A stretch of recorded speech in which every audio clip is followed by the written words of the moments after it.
পৃথিবীর সব নবীরা মুসলমান ছিলেন। আল্লাহর দেয়া ধর্মের নাম হচ্ছে ইসলাম, এবং এই ইসলামের বিজয় অবশ্যম্ভাবী। পড়েন সুবহানাল্লাহ।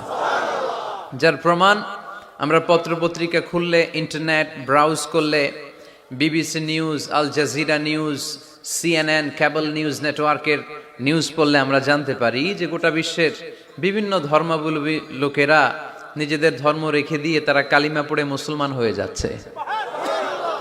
খুশি লাগে আপনাদের? আপনারা কি জানেন যে আমরা ইবাদত করি মসজিদে, খ্রিস্টানরা ইবাদত করে কোথায়? গির্জায়, তাই না? গির্জাকে ইংরেজিতে কি বলে জানেন? চার্চ বলে। তো ইউরোপে এবং আমেরিকাতে যে গির্জাগুলো আছে, এই গির্জাগুলো তারা বিক্রি করতে শুরু করে দিয়েছে। এর কারণ খ্রিস্টানরা তাদের গির্জাগুলোতে ইবাদত করতে যায় না। আমরা তো নামাজ 3 ওয়াক্ত পড়ি, 2 ওয়াক্ত বা 5 ওয়াক্ত, 7 দিনে তো একবার হাজিরা দিতে যাই, ঠিক কিনা? তো ওদের এমন দশা যে ওদের গির্জাগুলোতে 1 মাসও যায় না, 6 মাসও একবার যায় না। তো এই গির্জা রাইখা লাভ আছে? লাভ নাই। এই গির্জা ওরা বিক্রি করতে শুরু করেছে, আর ওখানকার মুসলিম কমিউনিটির নেতারা এই সুযোগে এই গির্জাগুলো কম দামে কিনে এটারে মসজিদ বানাইতে শুরু করছে। ইউরোপ আমেরিকাতে আলহামদুলিল্লাহ, আপনারা শুনে খুশি হবেন, ওরা ইসলামিক সেন্টার বলে এগুলোরে। কি বলে? Islamic centre. আমাদের এরকম ইসলামিক সেন্টার করা দরকার, যেখানে দার্স হবে, দার্স, রেগুলার দার্স হবে। এই যে তাফসির মাহফিলগুলো বছরে একবার, গত বছর আসছিলাম এখানে, আবার 1 বছর পরে দেখা, কি শিখলেন কি শিখলেন না, কি বুঝলেন কি বুঝলেন না, আর জানা শোনার সুযোগ হয়েছে নাই। কিন্তু সেন্টার যদি হয়, ওখানে শিশু কিশোরদের আলাদা কোরআন শিক্ষার আসর, আমার বোনদের আলাদা শিক্ষার আসর, বয়স্কদের আলাদা কোরআন শিক্ষার আসর, তারপরে সেখানে হেজামা সেন্টার থাকবে, রুকিয়া সেন্টার থাকবে, তালিম, তাদরিস, তারবিয়ার সব ব্যবস্থাপনা থাকবে। এজন্য সব জায়গায় এরকম সেন্টার থাকার দরকার আছে না নাই? যতদিন আমরা এই ইউনাইটেড থাকব, ততদিন আমাদের দিকে চোখ তুলে তাকাবার খবরদারি কারো থাকবে না। আর ইউনিটি যখন ব্রেকডাউন করবে, আমরা শতদা বিভক্ত, একজন আরেকজনের গালি দিবে, একজন আরেকজনের কাফের বলবে, তখনই সমাজের সব শান্তি সুখ এগুলো বিনষ্ট হতে চলবে। জোরে বলেন ঠিক কিনা?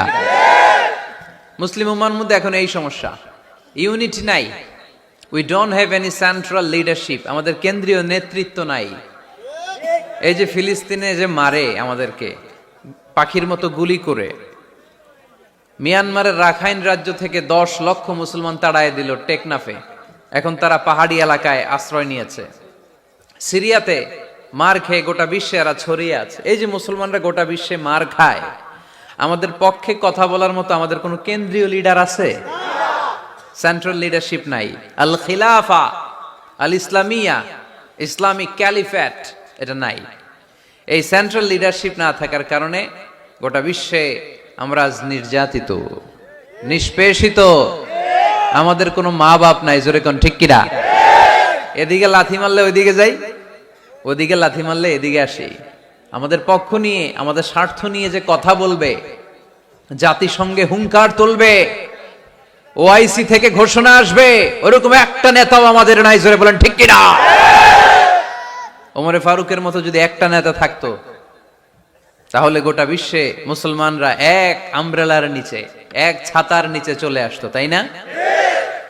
এমন সাহাবী ছিলেন বিষ্ণু ঈসা ইসলাম তার ব্যাপারে বলেছেন, আসাদুহুম ফি আমরিল্লাহি উমর। আল্লাহর জমিনে আল্লাহর দ্বীন বাস্তবায়নের জন্য সবচেয়ে কঠিন সাহাবী ছিল যিনি, তিনি হচ্ছেন উমর। মুনাফিকরা ওমরে ফারুককে দেখে ভয় পেত, খোদ শয়তান ইবলিস ওমরে ফারুককে দেখে ভয় পেত। আলহামদুলিল্লাহ পড়বেন না? বিষ্ণু ঈসা ইসলাম বলতেন, ওমর তুমি যদি এই রাস্তা দিয়ে হাঁটো আর শয়তান তোমারে দেখে, তাহলে শয়তান এই রাস্তা রেখে দিয়ে অন্য রাস্তা দিয়ে হাঁটে। লা নবিয়্যা বা'দি ওয়ালা রাসূলা। আল্লাহ রাসূল বললেন, আমার পরে কোনো নবীও নাই, রাসূলও নাই, তবে আমার পরে কেউ যদি নবী হতো, ওমর নবী হয়ে যেত। এরকম একজন ওমরের আমাদের দরকার। এরকম একজন ওমরের অপেক্ষায় আমরা।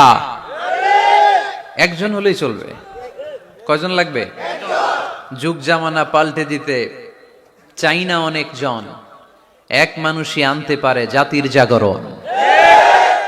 এক মানুষই বিপদকালে বাঁচায় কাফেলায়, ক্ষুদ্র ডিঙ্গি বাঁচায় জাহাজ অসীম দরিয়ায়। কয়জন ওমর দরকার? আমরা সেই ওমরের জন্য অপেক্ষা করছি, যার নেতৃত্বে, যেই আল ইমাম আল মাহদি, যার নেতৃত্বে গোটা বিশ্বে শান্তি, সভ্যতা, ভদ্রতা আবার প্রতিষ্ঠিত হবে। এক ছাতার নিচে মুসলমানেরা থাকবে, কেউ কারো ব্যাপারে হৃদয়ে কোনো বিদ্বেষ রাখবে, ঘৃণা রাখবে, কেউ কাউকে গালি দিবে না। এই সুসম্পর্ক, এই ঐক্যের জন্যই ইসলাম। একসাথে উদখুলু ফিস সিলমি কাফা, পরিপূর্ণভাবে সবাই মিলে ইসলামের রশিকে আঁকড়ে ধরো, তাহলেই বরকত দিবে কে? ওমরে ফারুক বলতেন, নাহনু কওমুন আ'আজ্জানাল্লাহু বিল ইসলাম, আমরা তো এমন জাতি যে জাতিকে আল্লাহ তাআলা ইসলাম দিয়ে সম্মানিত করেছে। আমাদের সম্মান ইসলামে, এখন ইসলাম রেখে দিয়ে অন্য জায়গায় সম্মান খুঁজি, এজন্যই লাথি খাই, এজন্যই অপমানিত, এজন্যই নেতৃত্ব শূন্য। জোরে বলেন ঠিক কিনা? গোড়ার দিকে যদি না যাই, মূলের দিকে যদি ফিরে না আসে, আমাদেরকে গালি দেয় মৌলবাদ। মৌলবাদ মানে হচ্ছে যে মূলের দিকে ফিরে আসে, return back to the root. শিখর থেকে, শেকড় থেকে শিখরে, শিখরে যেতে হলে আগে শেকড়ে যেতে হবে। জোরে বলেন ঠিক কিনা? এজন্য ঐক্যের কোনো বিকল্প নাই। আমি আমার আলোচনার শুরুতেই এই মেসেজটা আপনাদের কাছে ড্রপ করতে চাই যে আসুন আমরা কাদা ছোড়াছুড়ি ছেড়ে দেই, হিংসা বিদ্বেষ ভুলে যাই, হৃদয়টারে সবার জন্য উজাড় করে দেই।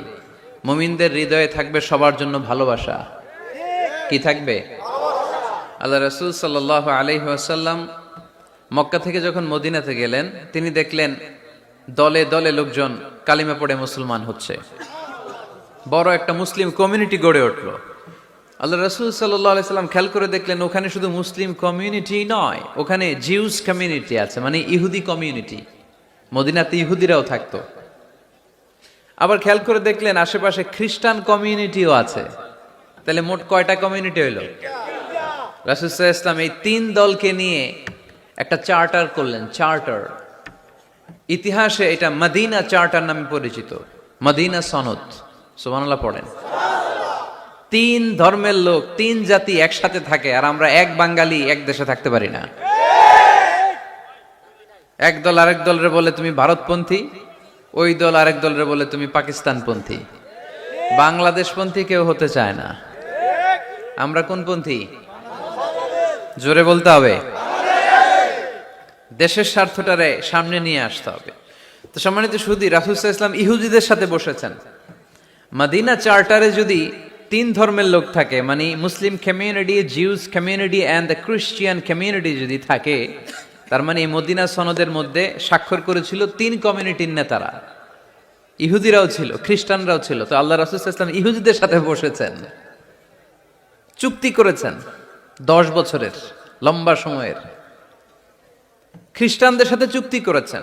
রাসূল সাল্লাল্লাহু আলাইহি ওয়াসাল্লাম খ্রিস্টানের সাথে বসতে পারে, ইহুদির সাথে বসে সনদ তৈরি করতে পারে, মদিনার সনদ।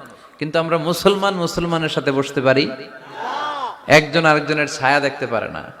হিংসা, বিদ্বেষ, জেলাসি, অহংকার, ঠিক কিনা?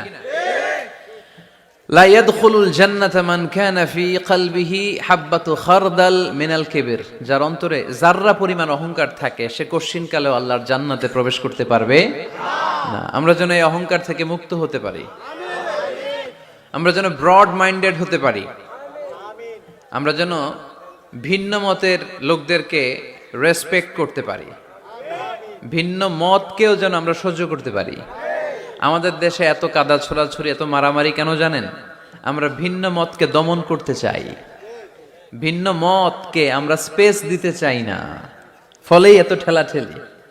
এজন্য মতামত বিভিন্ন থাকবে। This is the beauty of Islam, unity in diversity. Unity in diversity, ঐক্য হবে বৈচিত্র্যের মাঝে। আমাদেরকে ঐক্য খুঁজতে হবে। এক একজন এক এক চেহারা। এই তুমি কালা হইলা কেন, তুমি খাটো হইলা কেন, তুমি লম্বু কেন, এরকম বললে চলবে? এই মেয়ে তুমি বিএনপি করো কেন, তুমি জামাত ইসলাম করো কেন, সব আমলিগ হয়ে যাও, বলা যাবে? তুমি এই পীর সাহেবের মুরিদ কেন, আমি যে পীর সাহেবের মুরিদ হইছি ওইখানে আসো না কেন, বলা যাবে না। Unity in diversity. রাসূল সাল্লাল্লাহু আলাইহি ওয়াসাল্লাম ইহুদিদেরকে স্পেস দিয়েছেন, খ্রিস্টানদেরকে স্পেস দিয়েছেন। মনে রাখতে হবে ঐক্য প্রক্রিয়ার নাম হচ্ছে, এটা এমন একটা প্রক্রিয়া যেখানে সবাই একই চিন্তা চেতনা পোষণ করবে এমনটা নয়, বরং এক একজনের এক এক চিন্তা, কিন্তু মৌলিক বিষয়ে সবাই এক। ইউনিটি ইন ডাইভার্সিটি, বৈচিত্র্যের মাঝে আমাদেরকে ঐক্য খুঁজতে হবে। প্রিয় ভাইরা, কথা বুঝতে পেরেছেন? আপনারা কি ঐক্যের পক্ষে না বিপক্ষে? আমরা যেন ঐক্যবদ্ধ হতে পারি, আল্লাহ তুমি তৌফিক দান করো।